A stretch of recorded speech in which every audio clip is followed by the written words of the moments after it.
ಎಲ್ಲರಿಗೂ ನಮಸ್ಕಾರ ಸ್ನೇಹಿತರೆ. ಬಾತ್ರೂಮ್ ಕೃಷ್ಣ ಅವ್ರನ್ನ ನಾನು ನಿಮಗೆ ಪರಿಚಯ ಮಾಡಿಸ್ಕೊಡ್ತೀನಿ. ಇದುವರೆಗೂ 1,25,000 ಮನೆಗಳನ್ನು ಅವರು ಕ್ಲೀನ್ ಮಾಡಿ ಇವತ್ತು ಗಿನ್ನಿಸ್ ರೆಕಾರ್ಡ್ ಮಾಡಿದ್ದಾರೆ. ಅಂತ ಧೀಮಂತ ವ್ಯಕ್ತಿಯನ್ನ ನಾನು ನಿಮಗೆ ಪರಿಚಯ ಮಾಡಿಸ್ಕೊಡ್ತೀನಿ, ಬನ್ನಿ. ಬಾತ್ರೂಮ್ ಕೃಷ್ಣಣ್ಣ, ಬಾತ್ರೂಮ್ ಕೃಷ್ಣಣ್ಣ, ನಮಸ್ಕಾರ.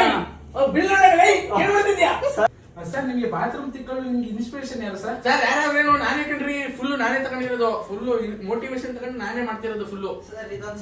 ಚಿನ್ನು ಆಮೇಲೆ ಬಾ, ಇಂಟರ್ವ್ಯೂ ತಗೋತಾ ಹೋಗ್ತಾರೆ, ಆಮೇಲೆ ಬಾ ಹೋಗಪ್ಪ. ಇವರೆಲ್ಲ ಯಾರು ಸರ್? ಸರ್ ಇವರೆಲ್ಲ ನಮ್ಮ ಹುಡುಗರು ಸರ್. ಇವ್ರು ಎಲ್ರಿಗೂ 25,000 ಸ್ಯಾಲರಿ ಕೊಟ್ಟು ಇಡ್ಸ್ಕೊಂಡಿದೀನಿ ನೋಡಿ. ಇವಾಗ 4 ಮನೆ ಬಾತ್ರೂಮ್ ಮುಚ್ಚಿಬಿಟ್ಟು ಬಂದು ರೆಸ್ಟ್ ಮಾಡ್ತಾನೆ ನೋಡಿ. ತಿಕ್ಕ ಮೇಕ್ ಹಾಕೊಂಡು ರೆಸ್ಟ್ ಮಾಡ್ತಾನೆ. ಹಂಗಾಗಿ ನೋಡಿ AC ಮಲ್ಸಿರ್ತೀನಿ ನಮ್ಮ ಹುಡುಗರಲ್ಲಿ. ಯಾರು ಬರಂಗಿದ್ರೆ ಬರಕ್ ಹೇಳಿ ಸರ್, ನಿಮ್ ಕಡೆಯಿಂದ ಯಾರು. ಸ್ನೇಹಿತರೆ ನೋಡಿದ್ರಲ್ಲ, ಯಾರಾದ್ರೂ ಇಂಟರ್ನ್ಶಿಪ್ ಮಾಡಬೇಕು, ಬಾತ್ರೂಮ್ ಮುಚ್ಚಬೇಕು, ಕೆಲಸ ಇಲ್ಲದೆ ಸುಮ್ಮನೆ ಕೂತಿರುವಂತ ವ್ಯಕ್ತಿನ ನೀವು ಟ್ಯಾಗ್ ಮಾಡಿ ದಯವಿಟ್ಟು ಈ ಒಂದು ಸಂಸ್ಥೆಗೆ ಬೇಗ ಸೇರ್ಪಡೆ. ಬಾತ್ರೂಮ್ ಮುಚ್ಚಿ ತೋರಿಸ್ಲಾ? ನೆಕ್ಸ್ಟ್ ವಿಡಿಯೋ ಮಾಡ್ಕೊಳ್ಳಿ, ಪೋಸ್ಟ್ ಮಾಡ್ಬಿಡಿ. ಪಾರ್ಟ್ 2 ಬಾತ್ರೂಮ್ ಯಾವ ರೀತಿ ತಿಕ್ತೀವಿ ಅಂತ ತೋರಿಸ್ತೀವಿ. ಬಾಯ್.